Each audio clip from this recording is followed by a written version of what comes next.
ఏం చెప్తాం, ఏమో ఇక్కడే పరిపాలన బాగోలేదు. ఆయన అందరినీ మోసం చేశాడు. ఇస్తా అని చెప్తున్నాడు, ఆదాయం లేదు.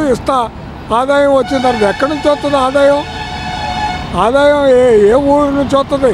హైదరాబాద్లో ఉన్న ఆస్తులు రావాల్సిన మన వాటా అక్కడే ఉన్నాయి. వాళ్ళు ఎవరు తేడు మోడీ గారిని అడుగుతుంటే మోడీ గారు ఇవ్వడం, మనకి ఇచ్చే వాటా ఇస్తాడు ఆయన. ఇది ప్రజలే పిల్లల చదువులకి డబ్బులు లేవు, పింఛని వాళ్ళగా మాకు ఇవ్వట్లేదు సరిగ్గానే వాళ్ళు అంటున్నారు, రకరకాలుగా చెప్తున్నారు. ఎవరు మాట నమ్ముతారు? మోసం చేసావు, చెప్పావు, అది ఇది ఇస్తా అన్నావు. పథకాలన్నీ ఏ పథకం రైతులకు లేదు. రైతు భరోసా మరి ఇవాళ ధాన్యం అదివరకు 1700 కొన్నారు, 1650కి. ఇవాళ 1400, 1500కి ఇవాళ కొంటున్నారు. మేము డబ్బులు ఎమ్మటే అంటున్నాం, ఇస్తున్నావు డబ్బులు ఎమ్మటే ఇచ్చి 1400కి ఇస్తే 200 పోయినట్టేగా. మరి రైతులు అందరూ బాధపడుతున్నారు, అది ఆలోచించుకోవాలి. ఆయన ఎక్కడ సృష్టిస్తావు? ఇప్పుడు నీవు ఒక్క కొడుకుతో నువ్వు ఆపేశావు, ప్రజల్ని పిల్లల్ని పుట్టి జనాభా నాకు ఓట్లు వేయాలంటున్నావు. అంటే నువ్వు పుట్టకూడదా? నీ కొడుకు పుట్టకూడదా? ఒక్కడితోనే ఆపాలా?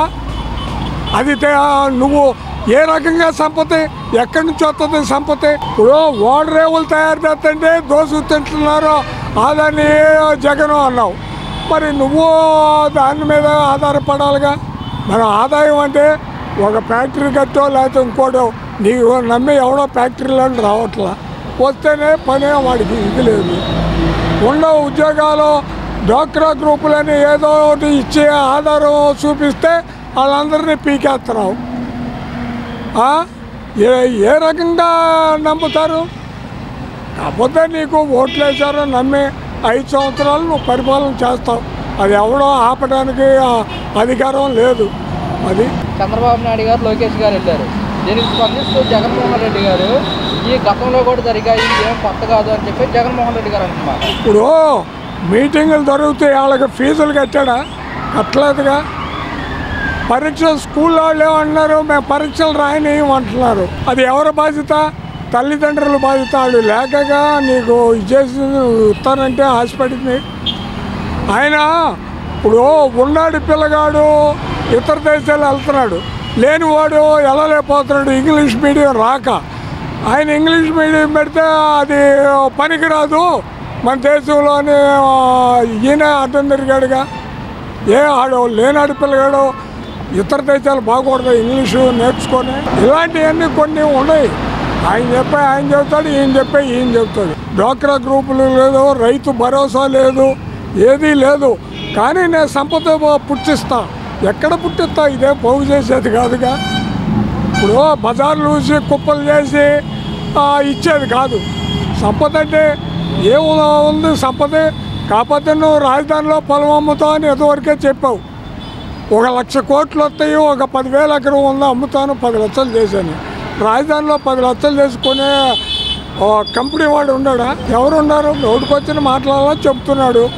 ప్రజలు నమ్మారు. 5 సంవత్సరాలు ఆయన ఇష్టం, ఏదైనా చేయండి. అది రాజధాని పెట్టుబడులు ఏపీ వైపు చూసేలా చేస్తా అంటున్నారు కదా. అవన్నీ కళ్ళబొల్లి మాటలు తప్ప. ఇప్పుడు 14 సంవత్సరాలు ముఖ్యమంత్రి చేశాడు, రైతులకు నేను మేలు చేస్తా అంటున్నాడు. పోలవరం మొదలు పెట్టావా? లేకపోతే పులిచింతలు మొదలు పెట్టావా? రాజశేఖర రెడ్డి చేసిన దాన్ని నువ్వు డెవలప్ చేస్తున్నావు. దాన్ని పూర్తి చేయనీయకుండా కాపర్ డామ్ వేస్తే కాపర్ డామ్ కొట్టుకుపోయింది. అది జగన్ మీద నెడుతున్నావు. అంటే నువ్వు ముఖ్యమంత్రి లేనప్పుడు అది వరదొచ్చి కొట్టుకుపోయింది. నీ లోపమా జగన్ లోపమా? జగన్ ఏం చేస్తాడు? నువ్వు పునాది సరిగ్గా వేయినప్పుడు కొట్టుకుపోయింది. ఢిల్లీ నుంచి వచ్చారు నిపుణులు చూశారు, ఇది వేసినప్పుడే కాపర్ డామ్ అది లోపం ఉంది, దానివల్లే పోయింది అన్నారు. దానికేం సమాధానం చెప్పడం. జగన్ పోయింది, జగన్ మూలగా నాశనం అయిపోయింది. జగన్ అన్ని గేట్లు పెట్టాడు, నువ్వు ఊరిగా ఒక గేట్ నిలబెట్టావు, పోయావు. పిల్లర్లు లేపాడు, గేట్లు పెట్టాడు, పైన రోడ్డు వేసాడు. కేంద్రం డబ్బులు ఇవ్వట్లా. ఆయన ఇంకా రైతులకి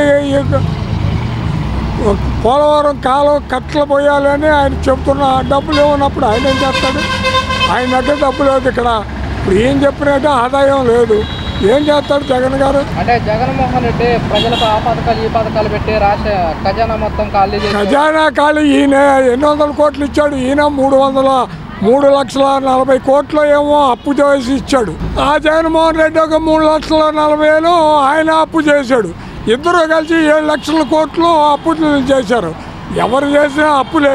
ఈయనేమి ఖజానాలో పెట్టి చంద్రబాబు నాయుడు ఒక 2,00,000 కోట్లు జగన్మోహన్ రెడ్డికి ఇవ్వాల. ఇద్దరు అప్పులే చేశారు.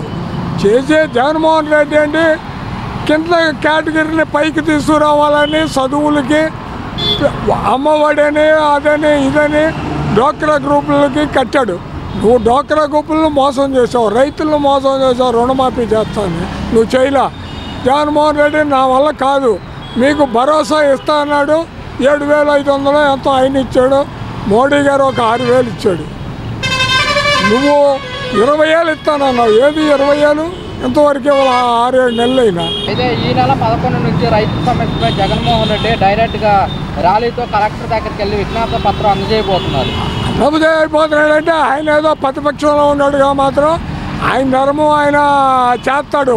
అవి జరగకపోనేది ఎవరున్నా ప్రతిపక్షంలో తప్పులు చూపిస్తారు. ఇప్పుడు చంద్రబాబు నాయుడు చూపించాడు, జగన్మోహన్ రెడ్డిని తప్పులు చూపించాడు. ఇవన్నీ అప్పులు చేసి పంచి పలారాలు పెట్టే ప్రసాదాలుగా పంచేస్తున్నాడు వాళ్ళకి లేని వాళ్ళకని. మరి లేని వాడిని కాపాడాలని మోడీ చెప్తున్నాడు. వాళ్ళ పైకి తీసుకురావాలని అట్టడు కావాలని మోడీ చెప్తున్నాడు. అదే పని జగన్మోహన్ రెడ్డి చేశాడు. చేసిన దాన్ని తప్పు పడుతున్నారు. ఎలా ఏదో అది ఇస్తా ఇది ఇస్తా అంటే ఆశపడి ప్రజలు ఓట్లు వేశారు. చెయ్యి మంచిదే చేస్తే ఎవడు కాదంటారు. 5 సంవత్సరాల దాకా చేసేదేం లేదు. 5 సంవత్సరాల తర్వాత ఏం జరుగుతుందో అప్పుడు ఇప్పుడు మాటలు చెప్పుకోవడం వరకే.